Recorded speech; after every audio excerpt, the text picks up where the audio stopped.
Another juicy conversation, my beautiful co-creators. I'm here today actually with Terah, Catherine. Hello. Hi. Nice to be with you, Lilu. Good to be with you too in beautiful, amazing San Diego, all the way south of California. Yes. What a special place here. Yes, it is. The weather is sublime, isn't it? Oh, and the beautiful flowers. We're surrounded by beautiful flowers. Yes, these grow right in the yard here, right in the garden. Amazing. And flowers are a big part of Feng Shui because you wrote 6 books on this topic.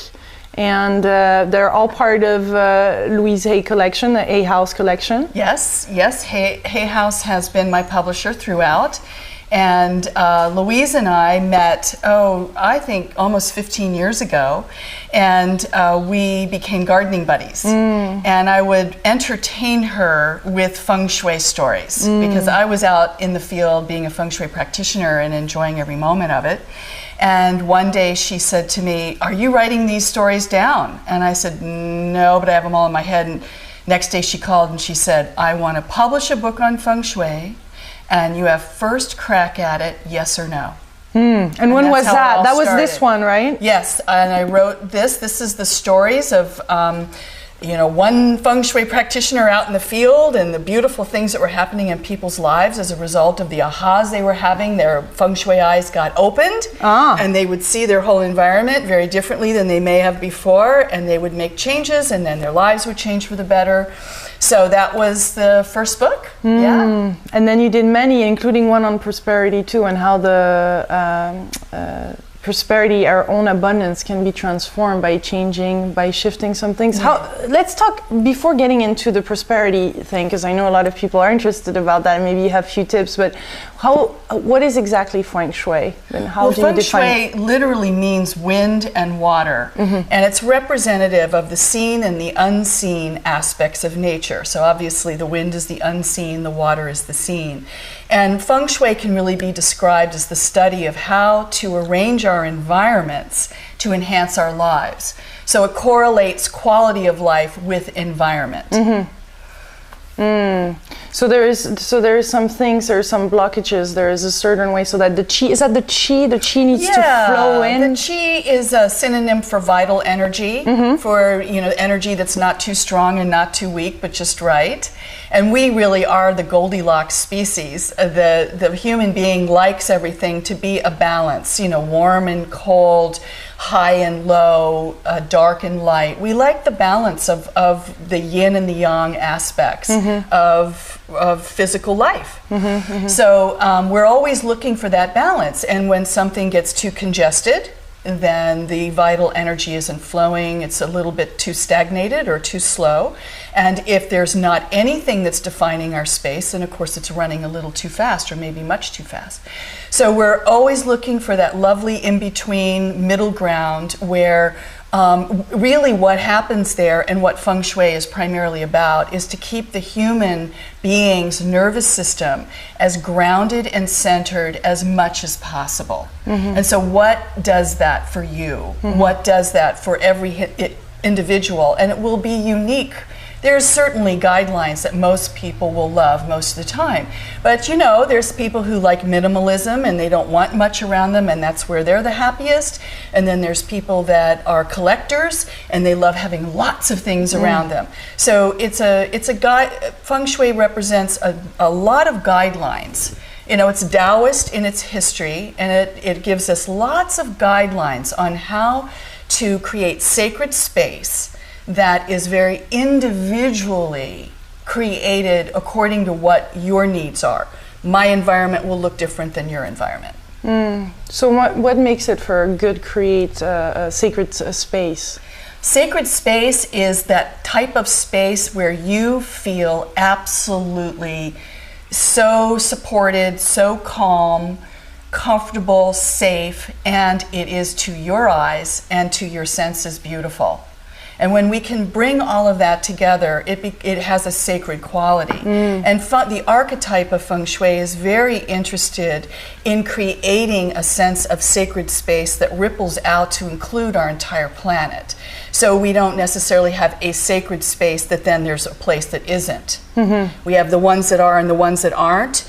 There's really more and more as we work with Feng Shui, it's making everything sacred, making it work for every family, you know, every public building, every private building, making it work for those who come and go from that space. And I really hear that then we find our place in the universe too. We find our place in the world, and it helps us to unleash this magnificent potential and energy that we have. Absolutely. And there's, you know, there's tenets in Feng Shui. One of them is that everything is always changing. And so our lives are dynamic. Look at your life, my life. We have dynamic lives. So our environments follow suit with being dynamic. And when I say that, what I mean is we don't necessarily collect a certain number of things to us and then live with them for a whole lifetime. This is something that's taught to people as I work with them with Feng Shui, is to be able to let go of what is old, pass it on in the spirit of kindness and generosity, pass it to the next people who it will be new to, and let the new flow into us.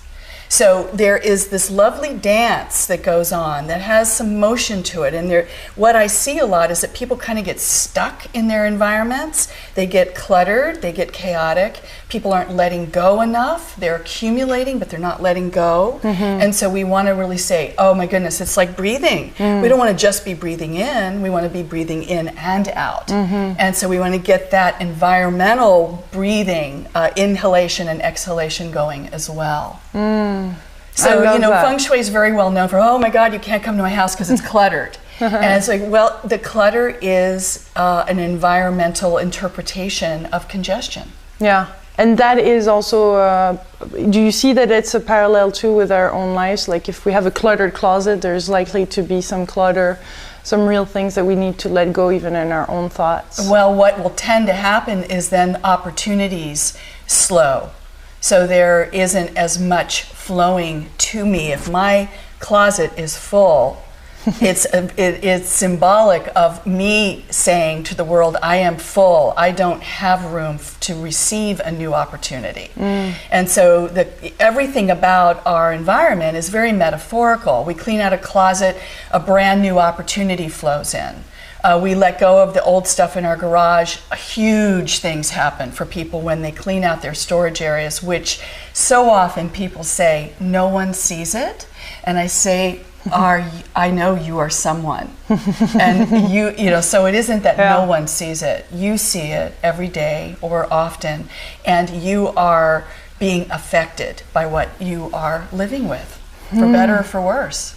That's amazing. I mean, that's amazing to me to see, and I've done this actually to bring a partners in, like when you start creating space in your closet for somebody else to show up. Yes, absolutely. Does that work? Is that proven? Oh my goodness. Have you seen it for single people out there? Oh, very much so, and really can use Feng Shui almost like a game board. You know, use your environment like a game board.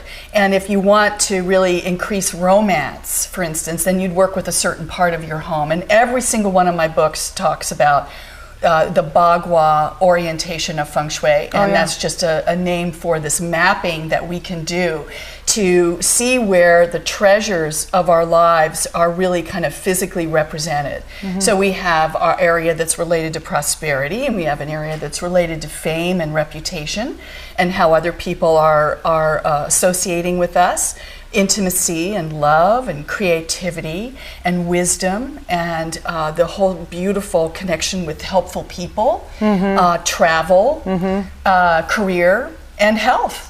Wow. So there's a lot that we can, and our house is holding that all in place for us, or not, depending on how the house is being imbued with objects by the people or person who lives there. So is the center of the house the center of, because it can be confusing from the outside sometimes to see where is that space of prosperity, where is that place? Well, the map is not that difficult to make. So it really looks like a tic-tac-toe board. So it's just, you know, and there's a lot that goes into, you know, the details of if, say, a home is a T shape or an S shape, then yes, we will have to spend some time to look at where in the Bagua map places are outside of the house and where they're inside the house. So every Feng Shui practitioner dedicates a lot of time to this because it's an amazing correlation between quality of life and environmental actuality. And you know, I see it constantly. If somebody's having problems with associates, employees, etc., you look right at where their helpful people area is, and there's something there that's holding either mediocrity or negativity in place. So people can look at a book and be able to figure it out. I have an online course in the Bagua map that people can access and do. So it's very easy. My website includes a free map people can download whenever they choose. So it's easy to access. Yeah, and there's small change that we can do every day. For example, is the bedroom too always the area of romance? It depends on where the bedroom is. Yeah. So people want to know, well, it's so funny you keep going back to romance. Now, what does that mean? I don't know, that's the topic. You know, the house will be put together uniquely. Every house is. So somebody may have in their love and marriage and intimacy area that might be their kitchen, it might be their garage. I mean, who knows? So then what we do is we bring in symbols. I mean, there really is no place to hide in Feng Shui. Every square inch counts. So people who think that it's okay to have a total chaotic mess in their garage, typically when they discover about the Bagua map, they realize that exactly their issues and challenges in life are being held in place by that chaotic garage. So, you know, then the Feng Shui eyes are opened and the person begins to relate to their environment differently. So say my love and marriage area is in my garage, I would make sure that my garage is functional, and then I may put like one beautiful piece of art that every time I see it when I drive my car in, I go, yeah, that's the archetype of intimacy. That's the archetype of loving another intimate other, partnering at an intimate level. So you would have an icon or a symbol. It doesn't have to be where, oh my God, the whole room is done in, you know, red velvet or something. Yeah, because it's easy to get over the top, I guess, then. Well, we walk through it, and you know, people will do crazy, quote unquote, crazy things. They might hang a beautiful chandelier out, you know, do stuff that people don't usually do because they're thinking of it as a storage place that no one sees versus the space that holds love and intimacy in place. So the shift is pretty dramatic for some people. And then each time they go through their garage, it's a reminder. And that's really not just on an energetic level it works then, but also as our own reminder each time that we are consciously wanting this harmony in our life and bringing in new things. That's exactly right. So it's inside out. It's kind of, it's a co-creation again, isn't it? It is. And people, as we realize that what we're choosing to surround ourselves on our external environment is a direct reflection of our inner landscape, our inner home. When we start to really grok that, get that, then we can make changes that are very conscious, that just create a buoyancy, create a pathway for moving forward in exactly the way we want to, rather than sort of being pushed forward through mediocre or negative circumstances.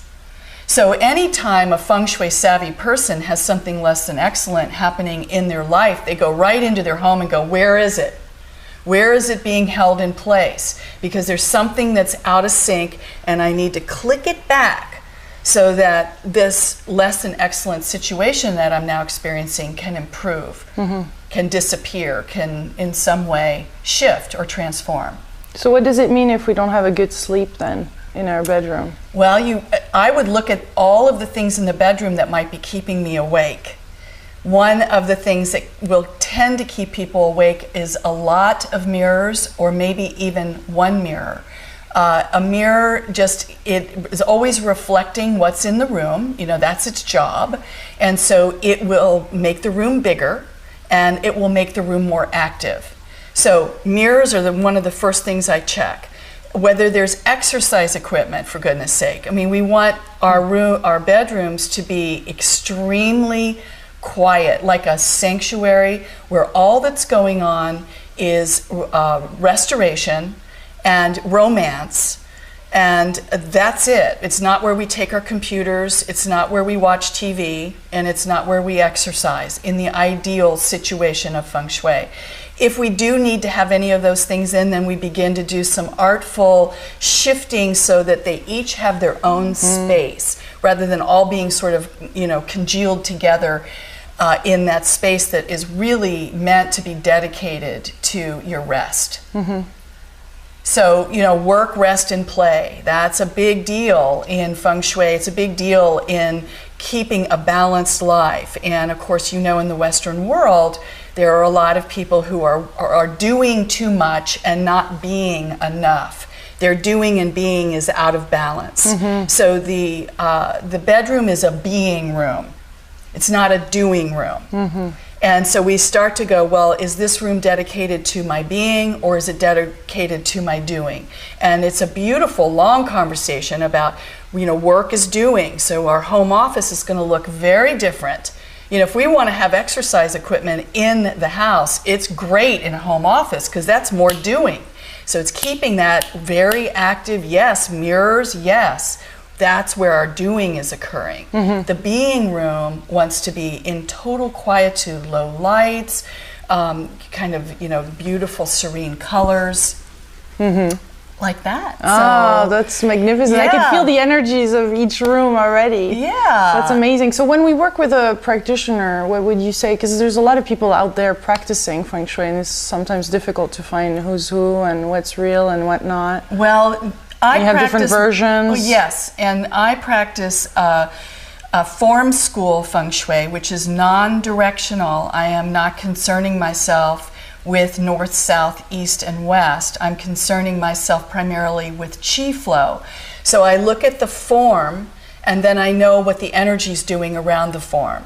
So if the coffee table and the sofa are only an inch apart, that form is telling me that there's not enough energy moving between those two pieces of furniture. And I ask a lot of questions. I want to know what every piece of art is saying to people.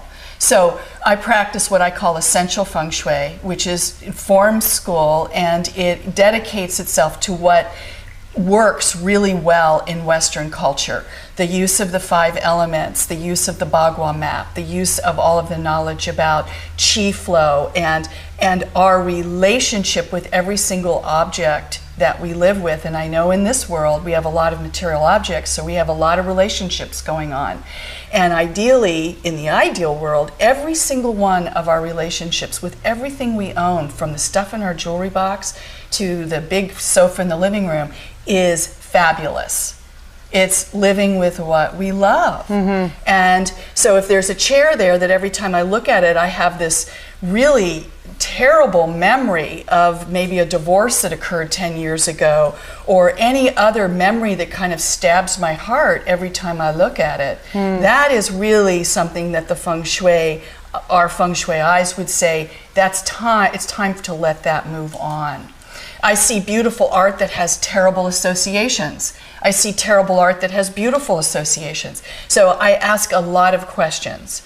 And I started a practitioner level training program 14 years ago, the Western School of Feng Shui.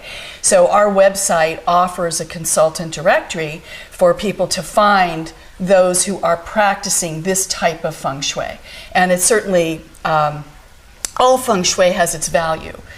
This has been a distillation process for me to find what is a bottom line helpful sequence of things to know to improve our lives.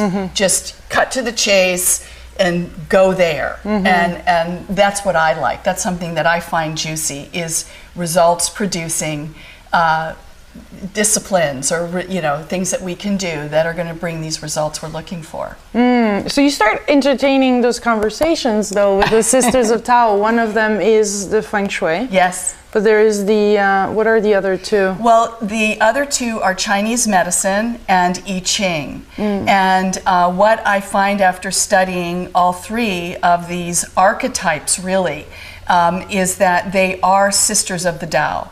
And they all spring from Taoist thought, and the Tao means the way. And so what does that mean? Well, it is the way in which we either sustain or regain balance. And so, of course, Chinese medicine is looking into how do I sustain or regain balance in my physical body. And her message, more than anything, is to maintain a tranquil heart. And so how do we maintain a tranquil heart? Any Chinese medicine person will be attending to bringing back the tranquility of someone's heart, because that's out of which all of our health and well-being moves forward from there.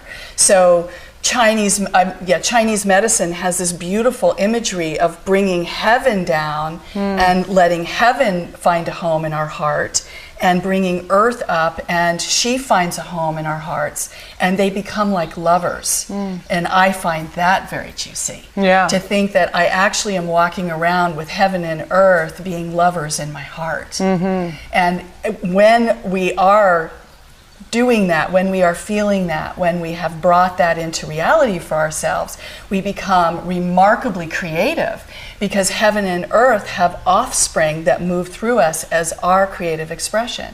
And it can be what you're doing on the road, doing what you're doing. It can be what I'm doing, where I'm writing and doing a lot of garden design. It could be, however our creative expression is occurring. And for I Ching, the focus there is sustaining or regaining harmony with our relationships. So it's our relationship with ourself, so the inner relationship. It's a relationship with all living things, people, plants, animals, everything that's alive, and everything is alive. So relationship orientation, and her keynote is kindness. And it is incredible how rich it is to really look at kindness and how we're being kind to ourselves, we're being kind to those all around us, and we're bringing that flavor and that consciousness to everything that we do. So, and then of course, our beautiful Feng Shui is committed to the sustaining and regaining of harmony in the environment. And so all three, what do they form, all three? Well, they basically form the capacity for us to become calm, kind, and connected. Calm, kind, and connected.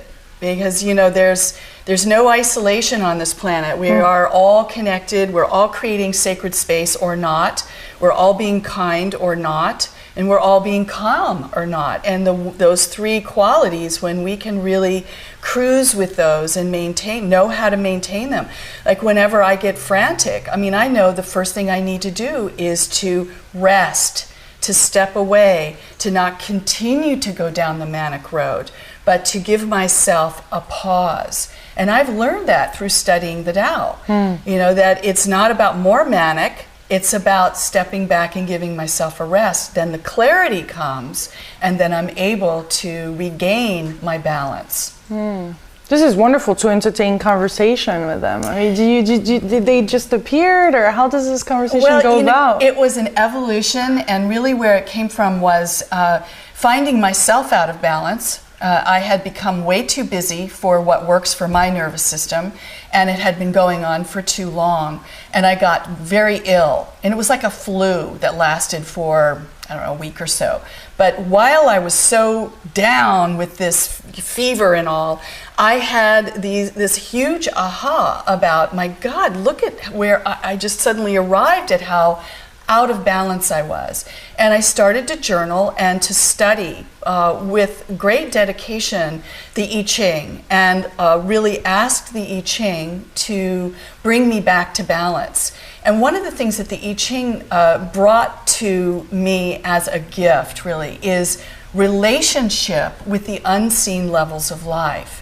so that I began to really partner consciously and receive help, benevolent, friendly, all I have to do is ask for it, help from the unseen levels of life. So it took me from feeling very alone and very stressed to feeling very supported and very much more calm.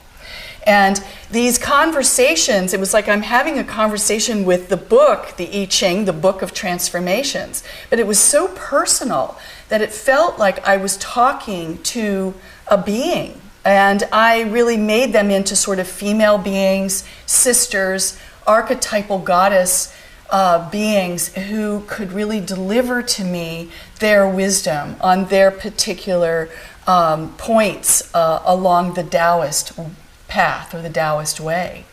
So we can call them in too? Yeah, oh, absolutely. Absolutely. And in fact, I feel, and I've had feedback from many people who have read The Three Sisters of the Tao, that reading the book will really connect you right in. I got connected in, and then I got a chance to write down how that connection went, and I believe that people will easily connect in. It's something that I feel we know this stuff. This lives within us. It's not something that's coming from the outside in. It's something that we're remembering from the inside out. And that is one of the Taoist tenets, is that we have it all on the inside. And it's just it's the process of remembering. So they are, we've made them into archetypes that we can relate to, that we can talk to, that we can bring in as part of our family. Yeah. And we need that extra help right now, don't we? It's do. time for us to open up to the non-physical world too. It really is. It really it is. And to work with that all the time, whether it's a small concern or it's a global concern, to ask for help, ask for, we're a big team, we're a big family. So the family is kind of, we could even say the family is partly in embodiment and partly out of embodiment, but it doesn't mean that we're not all one. So the thing that I loved the most was that all my life I had thought that help on the unseen level was higher than me, better than me, more evolved than me. I would be lucky if they would cast 1 second of possible granting of a wish or prayer being answered. And the I Ching really shifted that and said, wait a minute, this is like talking to your best friend or your lover or someone that you truly feel connected to. That's what talking to and asking for unseen help is like. And so get that. Thanks for making that distinction. Yeah. I think we all need to hear that and start entertaining those conversations and to live juicier life. This is more fun too. I mean, why wouldn't we, right? Yeah. And it is juicy to begin to allow our creativity and our imagination to really take wing. Yeah. So many of us were trained out of allowing that juicy, childlike, little kids, man, they never stop creating. They take 3 or 4 stones and they've got them piled and then they got them and then they're giving them all names and, running them around the yard. I mean, this is the level that's from the inside coming back out. And our imaginations are phenomenal. One of the things that I Ching really suggests is to create a whole inner landscape. For me, I've created a healing temple on the inside. And when I don't feel like myself, I lay down and I go there. And that is juicy because I'm not restricted in any way, shape, or form by budget, what somebody else likes, whether the land is the right place, how much, all this. I can have it be however I want. How wonderful is that? And you can change it. Yeah, exactly. Change it in a heartbeat. That is awesome. So there's like this golden temple with lotuses. Yeah, well, see, now that's yours. I can see it. Oh, yes. See, everyone will be different, and it's fun to even get together with a group and say, just tell me about your inner landscape, and tell me about, and then we inspire each other. So people go, I never thought to do that. Is it okay if I do? Of course it's okay. Take an idea that I had and run with it. Yeah. And that applies to prosperity too, huh? all of this, all of that we've been speaking about, and you have a book dedicated to that. Yeah. All of it can create abundance in our life by just changing things around, by shifting our consciousness. Yes. And by really looking around to see what is our relationship with the objects that we've surrounded ourselves with. Is it an abundant, prosperous relationship that we've created with those things? Or do they take us somewhere else? If they take us somewhere else, then let's just question that. And I like soft landings. I like not to have to suddenly change an entire house out overnight. That's probably not going to happen. I've had clients where they suddenly realize they don't like or certainly love anything, not one thing in their whole house. Oh my God. And so we start, and kind of in the center, as you were just saying, we put one thing they love in every room. It could be an affirmation card, it could be a vase of flowers, it could be a piece of jewelry that they love, and we start there, and then we let that ripple out and begin to change everything else. So we're kind to ourselves, we're gentle to ourselves. So what we discover, we begin to work with in the pace or at the pace that feels right to us. You know, there's so many people that are just whipping themselves through life. And the Tao would say we have to stop that. We have to really embrace kindness, and that's very much including self-kindness. Yeah. Wonderful. Well, this was a delightful, joyful, juicy conversation. Thank you, Terah. Thank you, Lilu. Thank you. Much love, my beautiful co-creators.